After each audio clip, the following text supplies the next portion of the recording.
What if I told you that two behind-the-scenes decisions by the Leafs are about completely change the future of the franchise? A departure that once seemed impossible and an arrival that, not long ago, would have been considered unthinkable. The locker room in Toronto is quiet, but behind closed doors, the conversations haven't stopped. And between discreet negotiations and explosive rumors, one question refuses to go away. Could the next era of the Maple Leafs already be underway? And we just haven't realized it yet. If you're the kind of fan who feels every win like a relief and every loss like a scar, this video is for you. Hit the like button now, subscribe to the channel, and drop a comment below. What would you do if you had to rebuild this team starting today? Because history is in motion, and the blue and white jersey may never be the same again. What if we've already seen Mitch Marner in a Leafs jersey for the last time and no one realized it? What if the greatest pain isn't losing him, but letting him go without one final round of applause? Because sometimes the biggest breakups happen in silence, and in Toronto, the silence says everything. The Leafs locker room is quiet. Marner's gear is still there, untouched. But everyone knows he's not coming back. Toronto has seen this movie before. They watched their idols leave without closure. Wendell Clark, Sundin, Kessel. But Marner was different. A hometown kid, developed within the system. More than just talent, he was identity. The kid who made the impossible look easy. The kind of player who carried not just a puck, but the hopes of an entire city. And now, with free agency approaching, and Marner's agent choosing to let the contract expire before entertaining offers, there are no negotiations, no return, only absence. Brad, Treliving was blunt. You're trying to improve your team, and you might lose a very good player. But Marner isn't just a very good player. He's elite. He puts up 100 points, defends like few others, leads quietly, shines on the power play, saves the team on the penalty kill. He's the kind of piece you can't replace. There's no Mitch Marner tree out there, and yet the Leafs will have to live without him. The problem? There are no names on the market that can fill this void. Worse, there's no return via trade. Marner's contract will simply expire, and with it goes a decade of promises and heartbreak. The issue now isn't just technical, it's existential. Treliving looks at the roster and sees a puzzle with too many missing pieces. Only 17 players under contract for 2025 to 26, and 12 of them have trade protection clauses. That means no flexibility, no margin, no room for mistakes. Even so, there's hope, or at least opportunities. Matthew Knies in his second year broke out 29 goals, 58 points. He's the kind of player who can and must take on a bigger role. But with growth comes a bill. Knies needs a new contract, and time is ticking. On the other end, John Tavares is possibly playing out his final major deal. He led the Leafs in goals in 2024 to 25 with 38, even as he approaches UFA status. Talks with agent Pat Brisson are described as positive, and the mutual desire to stay is clear, but desire doesn't pay the salary cap, and there's a significant gap between what Tavares wants and what the Leafs can offer. Meanwhile, the contract of Max Pacioretty, Nick Robertson, Pontus Holmberg, and Steven Lawrence are expiring in a matter of days, and no one inside the franchise has any guarantee they're staying. Robertson, for instance, remains a question mark. Trailing sees potential but still refers to him as a developing player. Someone who shoots the puck. A good skill, sure, but with no guaranteed spot. Amid this chaos, one question echoes to the halls of Scotiabank Arena. Simple, yet devastating. What's left when the foundation starts to crumble? Toronto built its recent identity around Matthews, Marner, Nylander, and Tavares. Nylander got paid. So did Matthews. Marner is leaving. Tavares is in limbo. Of the original core four, only half remain secure. The rest is uncertainty. Trailing says he's open to everything. But everything has to make sense for the roster, the cap, and the locker room. The Leafs have no high draft picks. Their first selection will only come at number 64, late in the second round. That's why the GM has already told the scouts. It's more likely they'll seek an extra pick than try to move up the board. It's a forced rebuild, not by choice, but by necessity. And while this unfolds, the top names in free agency, such as promising UFA Sam Bennett and Brad Marchand, may still re-sign with their teams. In other words, even the backup plans are in jeopardy, and the Leafs are left chasing competitiveness. Trailing's word with whatever the market allows. So far, all there is talk. No concrete moves.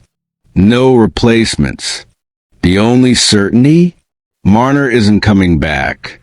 Toronto took the eventual Stanley Cup champion to Game 7, but they lost. Doesn't matter if it was in 5, 6, or 7. The better team won. And the Leafs? They're trying to reinvent themselves again. But how long can this cycle keep repeating? How many times can a heart be broken before it stops beating? Marner's departure isn't just the end of a contract. It's the end of an era and the beginning of a new chapter that still has no face, no direction, but maybe a new leader.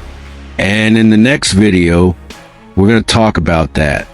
What happens if John Tavares wants to stay, but the Leafs don't want him? Turn on the notification bell. Subscribe to the channel, because this story is far from over, and it could change everything. Toronto is in silent mourning.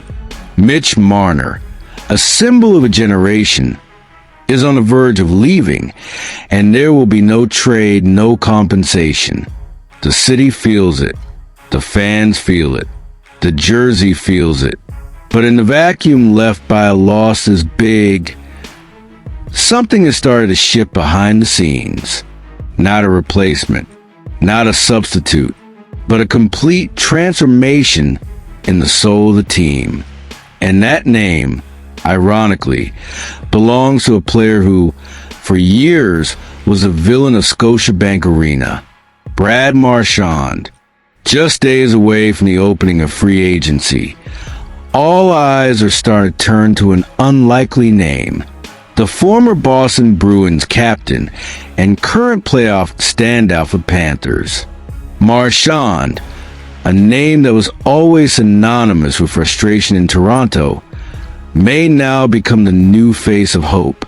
Sam Bennett dropping out of the Leafs' radar, with advanced talks ongoing with Florida, eliminates one of the top offensive options on the market, and the void Marner leaves behind can't simply be ignored.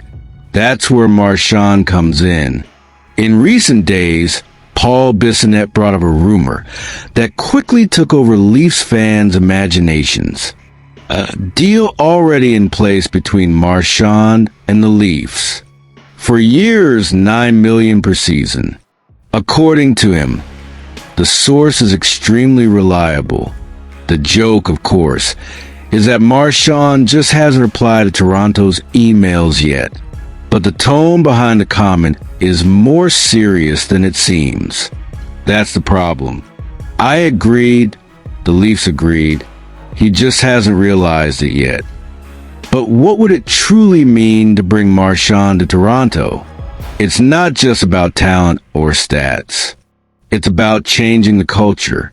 Marchand is one of the most hated players among Leafs fans, but also one of the most respected on the ice.